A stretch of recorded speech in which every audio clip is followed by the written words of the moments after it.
I became interested in this program area because I'm a foreign policy security guy. Those are the interests that I have. But I've been hearing for a long time that religion is a driver of conflict.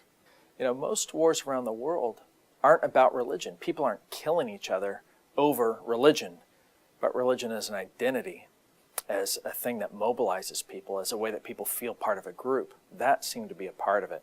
It's very rare, for instance, that someone in a war says, "God told me to kill." What's much more common is that religious symbols are manipulated or used, or religion's just a part of a cultural set of identity factors that contribute to the violence. For instance, if someone burns down your place of worship, they did that to provoke a reaction. They didn't really do that often because of a theological reason. And so disentangling the religious motives from the other ones is one of our major areas. A second is the same kind of thing. How do religious factors play in terms of peace? How do we disentangle the religious components of faith actors, for instance, working towards peace? And then the third is, what does all of this mean for the policy of the U.S. government and other governments? This program is timely today because these issues are on the forefront of national and international policy. The U.S. government does a lot of things well, but one of the things it hasn't done so well since the end of the Cold War is to analyze in its foreign policy what the religious content or what the cultural content of places where it's involved. And we've seen this in places like Iraq and Afghanistan, that we really didn't understand some of the religious and cultural elements to conflict and to the structure of society before we intervened there, really to our loss.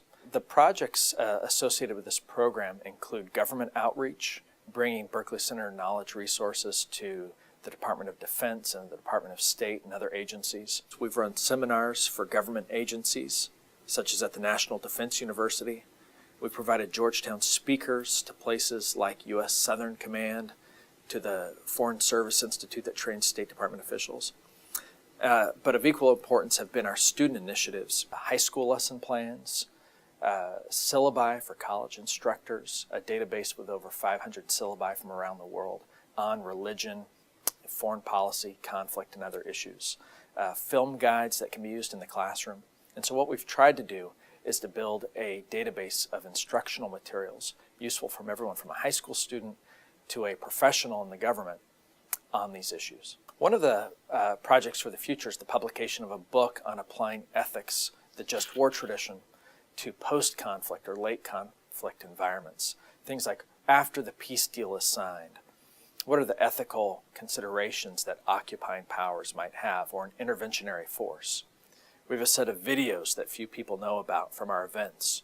We have this series of case studies on religion and conflict, 17 case studies, the high school lesson plans, etc.